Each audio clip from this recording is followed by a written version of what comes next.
Assalamualaikum warahmatullahi wabarakatuh. Perkenalkan, nama saya Sadia dari Prodi Pendidikan Bahasa Inggris. Di sini saya akan mempresentasikan tentang hasil laporan serta pengalaman yang telah saya lakukan ketika melaksanakan pengenalan lingkungan persekolahan atau PLP pertama yang telah saya lakukan di sekolah SMA Negeri 1 Belega atau biasa disebut dengan Semen Saga.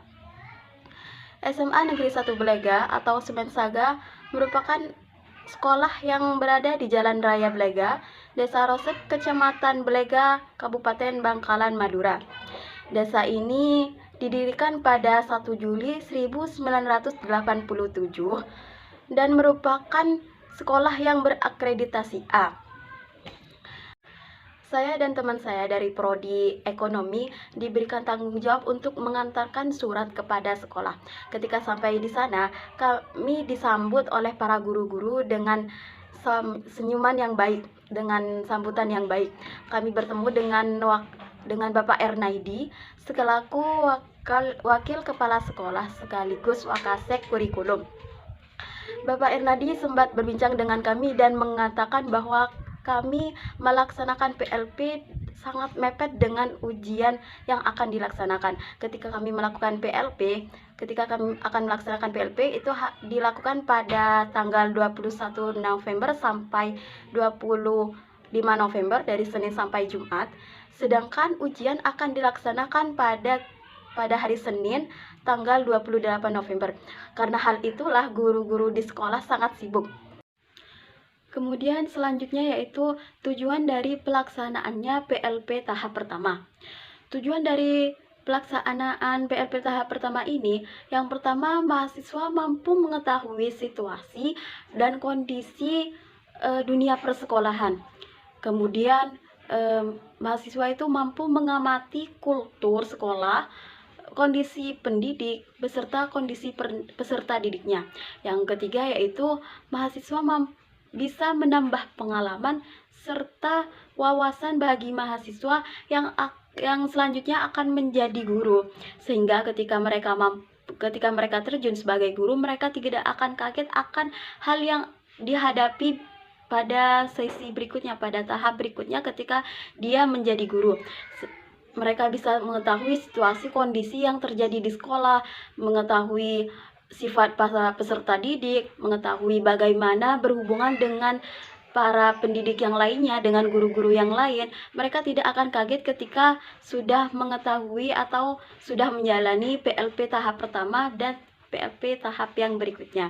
Kemudian manfaat dari PLP tahap pertama ini yaitu yang pertama, mahasiswa itu mampu menjadikan PLP tahap pertama ini sebagai evaluasi dan pembelajaran bagi mahasiswa yang akan menjadi guru. Tentu saja tidak akan kaget ketika terjun dalam dunia guru. Lalu untuk manfaat PLP yang selanjutnya yaitu mahasiswa itu mampu mengetahui kelebihan dan kekurangan dari dunia persekolahan. Ketika kami sampai di sana, ketika di Semen Saga, kami merasa ada banyak kekurangan dan kelebihan yang berada dalam diri kami. Ketika kami terjun ke dunia sekolah langsung, kami bisa tahu apa sih kekurangan yang ada dalam diri sendiri, apa sih kekurangan yang ada. Contohnya kekurangan yang ada dalam diri saya yaitu saya itu merasa kurang percaya diri ketika ingin menyapa guru atau ketika ingin berinteraksi dengan para siswa. Saya merasa gugup dan merasa kurang nyaman. Apalagi ketika kami melaksanakan PLP tahap pertama, kami tidak hanya dari Prodi Pendidikan Bahasa Inggris, tapi juga dari prodi lain seperti Ekonomi, MTK, Bahasa Indonesia. Dan dari situ kami bisa mengetahui bagaimana cara berkomunikasi dengan para mahasiswa yang lain dan saling membantu dalam menghadapi kekurangan dan kelebihan kami yang bisa kami tinjau ketika berada di lingkungan persekolahan. Saya mendapatkan kesempatan untuk melakukan wawancara, tepatnya dengan teman dari Prodi Ekonomi dan Prodi MTK. Kami melakukan wawancara dengan Bapak Ernaidi, yaitu wakil kepala sekolah sekaligus wakasek kurikulum. Beliau menyebutkan bahwa visi dan misi dari Semen Saga tidak pernah berubah dari tahun 2006 sejak pertama kali dia masuk. Visinya yaitu santun dan berprestasi. Sedangkan untuk misi, santun dalam berucap, santun dalam berpakaian, santun dalam perilaku untuk meningkatkan keimanan dan ketakwaan, serta berprestasi baik dalam bidang akademik maupun non-akademik. Bapak Ernaidi juga berkesempatan memberitahu kami bahwa visi dan misi sekolah Semen Saga rencananya akan berubah pada tahun depan. Semuanya sudah disesuaikan. Dan tentu saja ketika kami akan melakukan PLP tahap kedua, insya Allah kami pasti sudah menemukan visi dan misi telah berubah. Kemudian untuk tata tertib dan peraturan yang berada di sekolah SMA Negeri 1 Belega, ada 3 tahapan, yaitu pertama peraturan berdasarkan pelanggaran berat, kedua peraturan berdasarkan pelanggaran sedang, dan yang ketiga yaitu peraturan berdasarkan pelanggaran ringan. Untuk pelanggaran berat seperti memalsukan tanda tangan kepala sekolah ataupun guru, membawa buku porno, atau mengubah nilai rapot, itu termasuk dalam pelanggaran berat, dan hukumannya yaitu untuk pelanggaran berat bisa dikeluarkan dari sekolah. Orang tua berhak untuk mengajukan surat pengunduran diri dari sekolah sehingga siswa tersebut bisa keluar dari sekolah. Sedangkan yang kedua yaitu pelanggaran sedang, ada beberapa tahapan untuk pelanggaran sedang dan untuk pelanggaran ringan. Pelanggaran ringan itu berupa seperti keluar kelas tanpa izin, datang terlambat ke sekolah, atau siswa tersebut tidak melakukan piket kelas ketika waktunya piket kelas. Dan untuk pelanggaran tersebut dikenakan sanksi. Ketika pertama kali sang siswa tersebut melakukan pelanggaran, hanya diberi peringatan oleh guru. Kemudian ketika lebih dari 9 kali, siswa tersebut akan dipanggil orang tuanya dan diizinkan untuk mengajukan pindah sekolah. Secara kasar mungkin dikeluarkan. Selanjutnya yaitu prestasi yang pernah diraih oleh Semen Saga. Kami berhasil sekaligus diberi kesempatan untuk mewawancari Bu Rikas, yaitu Wakil Wakase Kesiswaan. Beliau menyebutkan bahwa Semen Saga sudah meraih banyak sekali prestasi yang pernah diraih. Beliau menyebutkan dari 2016 bahwa Semen Saga meraih beberapa penghargaan. Contohnya juara 1 lomba seni kriya PA, kemudian juara 4 lomba tekstil, juara 4 baca puisi, juara 3 film pendek, dan lain-lain. Kemudian prestasi yang pernah diraih oleh Semen Saga pada akhir-akhir ini atau yang terbaru yaitu pada bidang non-akademik, Semen Saga berhasil meraih Piala Wali Putri se-Kabupaten Bangkalan, pemilihan Duta Pariwisata, kemudian Skodor Futsal Sumpit ML juara 3. Nah, dari sini kita bisa menyebutkan salah satunya ML, mungkin saja e-sport atau pemain e-sport bisa berasal dari Semen Saga. Kemudian jam aktif sekolah Semen Saga. Nah, untuk jam aktif sekolah di Semen Saga pada hari Senin sampai Jumat itu semuanya sama, yaitu jam 7. Ketika kami pertama kali bertanya kepada Bapak Ernaidi, Bapak Ernaidi menyebutkan bahwa jam aktif sekolah itu jam 7, sehingga kami harus datang sebelum jam tersebut.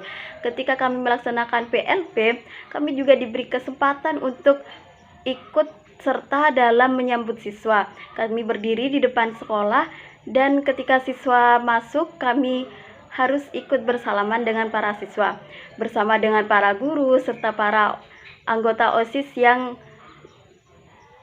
bertugas. Nah, untuk jam pulang sekolah di sana itu berbeda. Pada hari Senin, pulangnya itu jam setengah 4. Jam setengah 4 sore mereka baru pulang. Tetapi untuk jam aktif sekolah, jam masuknya mereka tetap saja sama. Dan untuk hari Selasa sampai Kamis itu jam 3. Sedangkan untuk hari Jumat mereka pulang pada jam 11 atau setengah 11. Kemudian yaitu seragam yang digunakan. Nah, untuk seragam yang digunakan di Semen Saga pada hari Senin dan Selasa, mereka menggunakan putih abu-abu. Kemudian hari Rabu dan Kamis mereka menggunakan batik khusus Semen Saga. Kemudian pada hari Jumat mereka menggunakan seragam pramuka. Nah, ini cukup unik untuk seragam yang digunakan di Semen Saga pada hari PAS atau PAS dan BKS. Pada hari PAS dan BKS, seragam yang digunakan itu berbeda di setiap angkatan, tergantung dari peraturan yang telah ditetapkan, sehingga kita bisa mengetahui bahwa ini angkatan berapa, karena di setiap ujian mereka berbeda seragamnya, tidak seperti hari biasanya di sekolah. Nah, ada beberapa kebiasaan yang telah ditetapkan di Semen Saga, seperti ketika mereka masuk sekolah, mereka harus turun dari sepeda motornya jika mereka menggunakan motor, kemudian salim kepada para guru dan OSIS yang bertugas. Kemudian mereka juga menerapkan 3S, senyum, sapa, dan salam. Kemudian untuk kerjasama yang pernah dilakukan oleh Semen Saga, ada beberapa pihak terkait yang pernah melakukan kerjasama dengan Semen Saga, seperti STKI PPGRI Bangkalan untuk pelaksanaan PPL sekaligus PLP. Kemudian ada juga Stitmo, mereka juga melaksanakan PPL, dan kebetulan kami juga bertemu dengan mereka bertepatan dengan kami ketika melaksanakan PPL, walaupun waktu berakhirnya juga sama dengan kami kebetulan. Kemudian ada juga kerjasama dengan Universitas Trunojoyo Madura berkaitan dengan hitanan massal. Kemudian ada juga dari Koramil sebagai pelatihan paskibraka dan lain sebagainya. Nah, untuk sarana dan prasarana di Semen Saga merupakan termasuk yang lengkap, sangat lengkap malahan. Ketika kita masuk, di sana ada tempat parkir khusus siswa di samping kanan, kemudian di sampingnya ada ruang guru, ruang kepala sekolah, kemudian ruang tata usaha, ada ruang khusus guru, kemudian ada 2 ruangan untuk siswa, gedung pengajaran kelas 10. Kemudian di depannya ada tempat parkir khusus guru. Di sebelahnya juga ada musola sekaligus toilet, ada 2 musola di sana khusus laki-laki dan perempuan. Kemudian ada ruang kopsis, ada ruang RD-Track, Dapodik, kemudian ada gedung pengajaran di sekelilingnya, di belakangnya juga ada gedung pengajaran kelas 12, kemudian ada kantin di sampingnya juga ada gudang. Mungkin dulu itu termasuk dalam gedung pelajaran, tetapi karena siswanya semakin sedikit sehingga dijadikan gudang. Ada 2 ruangan yang ada di sana. Kemudian di sampingnya itu ada kelas atau gedung pengajaran, ada 2 atau 3 kelas, kemudian ada ruang perpustakaan, kemudian kelas lagi, kemudian ada ruang OSIS, ada juga ruang untuk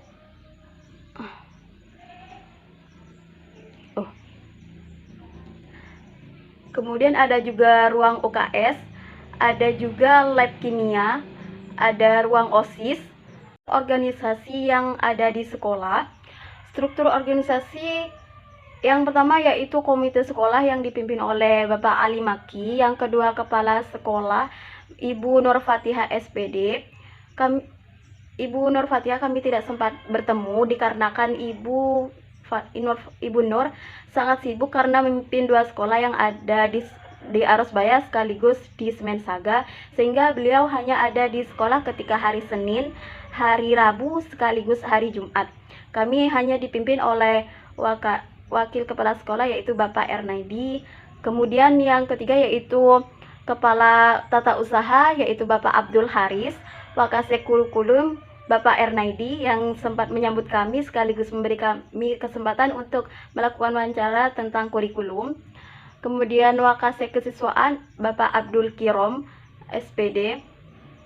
Kemudian ada juga Wakasek Sarpas dan Humas Bapak Jari. Kemudian ada Kepala BK Bapak Bahtiar. Kemudian ada beberapa guru tenaga profesional. Kemudian ada juga para siswa yang menjadi satu kesatuan dalam organisasi yang ada di sekolah. Kemudian yang selanjutnya yaitu kegiatan di sekolah. Kemudian kegiatan sekolah. Nah, beberapa kegiatan yang telah dilakukan tentu saja ada kegiatan seremonial.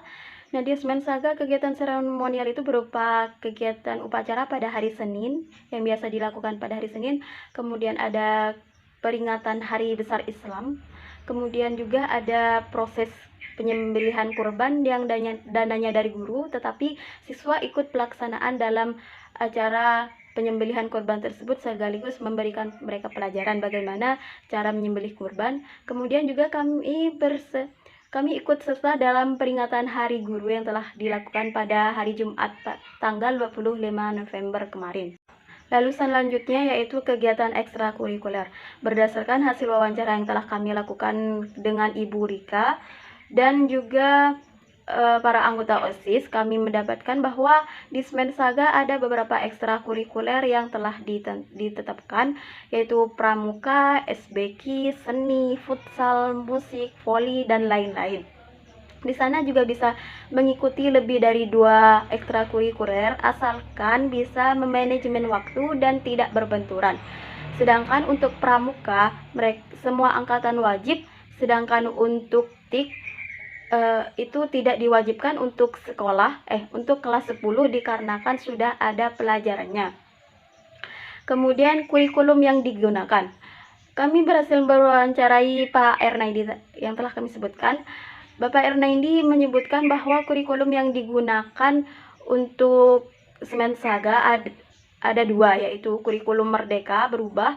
Itu digunakan oleh kelas 10 karena baru ditetapkan pada tahun ini, sedangkan untuk kelas 11 dan 12 tetap menggunakan kurikulum K13, melanjutkan dari ketika mereka di kelas sebelumnya atau ketika mereka kelas 10 dan kelas 11.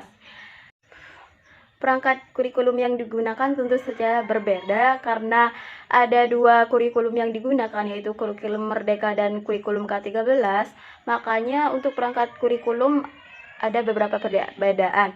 Untuk kurikulum yang digunakan pada kelas 10 ada capaian pembelajaran, ada tujuan pembelajaran, ada alur tujuan pembelajaran, kemudian ada modal ajar. Sedangkan untuk kelas 11 dan 12 ada silabus, penggunaan RPP, program tahunan, program semester, dan kalender pendidikan. Kemudian selanjutnya yaitu kondisi peserta didik.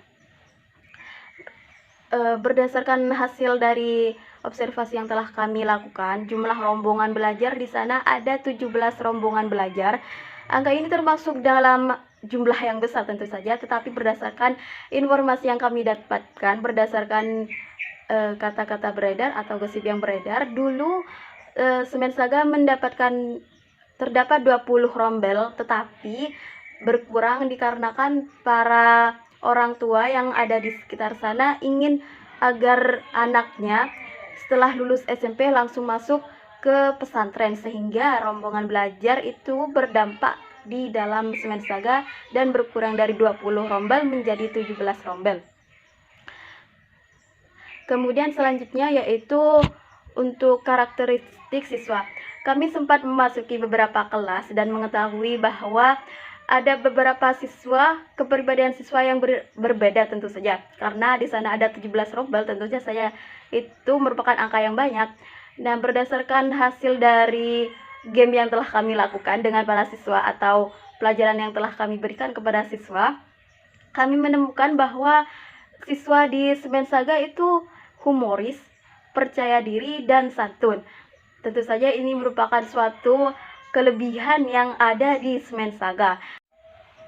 Kemudian bentuk evaluasi belajar siswa. Nah, untuk bentuk evaluasi belajar siswa di Semen Saga tidak berbeda jauh dengan sekolah lainnya.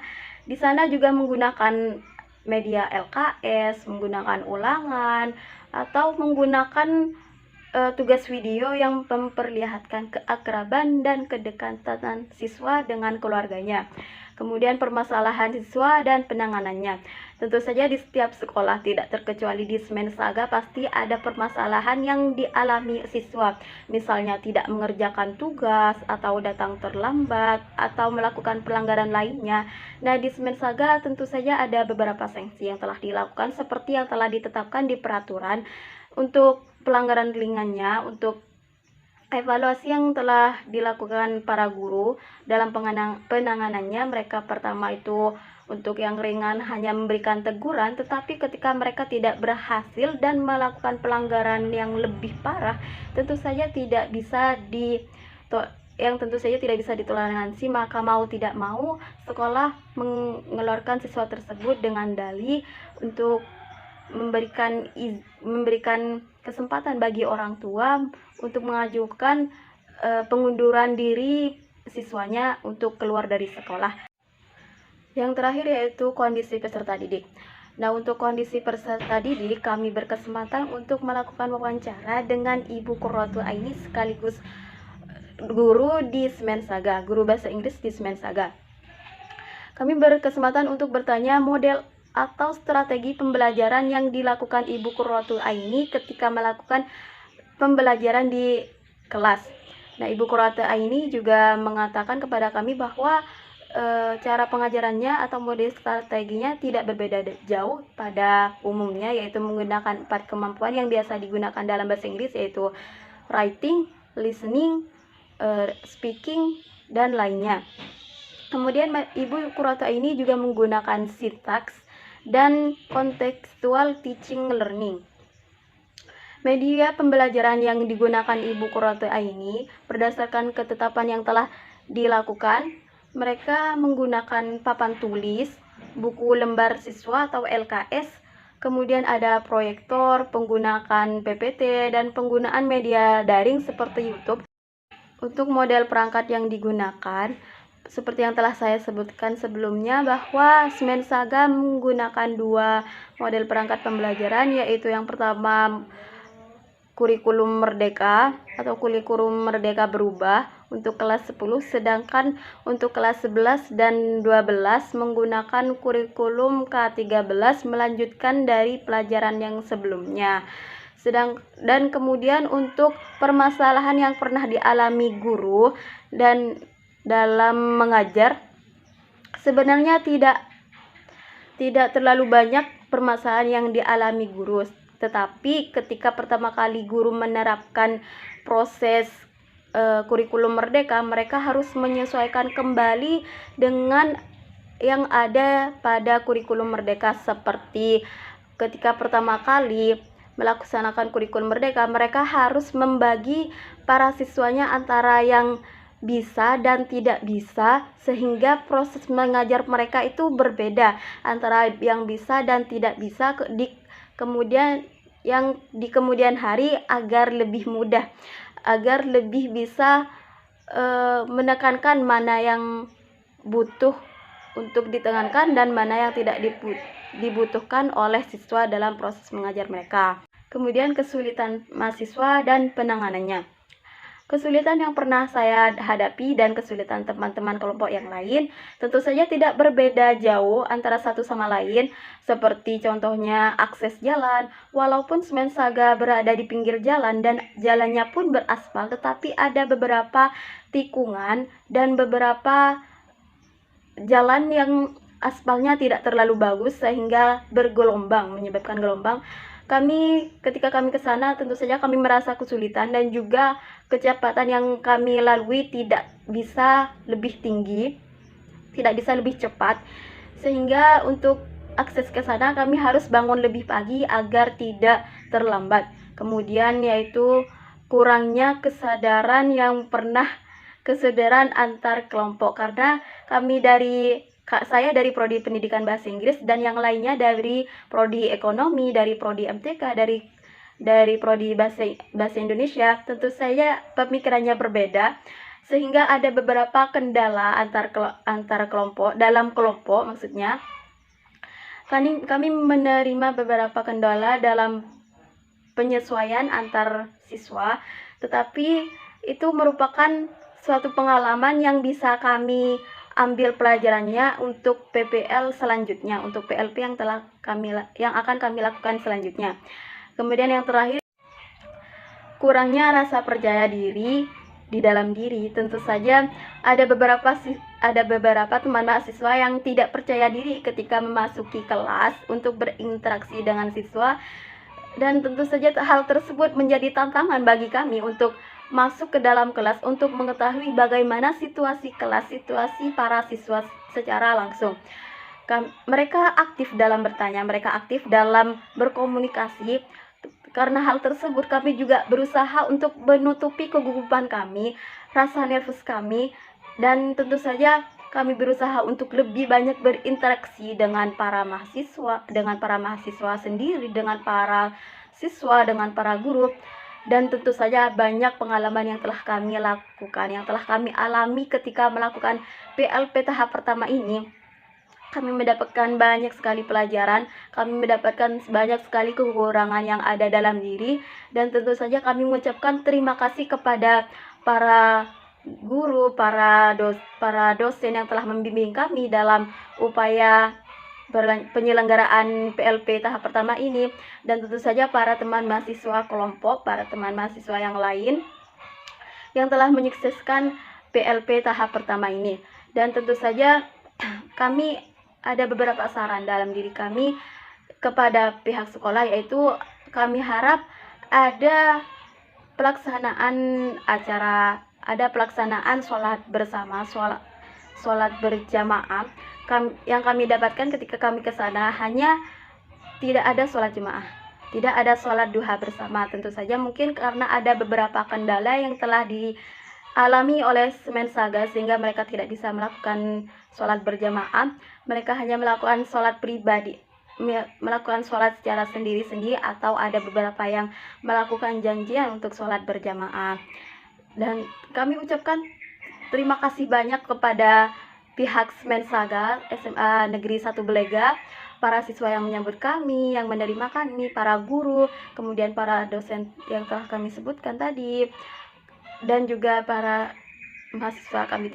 Saya tidak bisa berkata apa-apa lagi, hanya kami mengucapkan terima kasih banyak atas segala pengalaman dan wawasan yang lebih luas tentang dunia persekolahan yang telah kami dapatkan. Terima kasih banyak. Wassalamualaikum warahmatullahi wabarakatuh.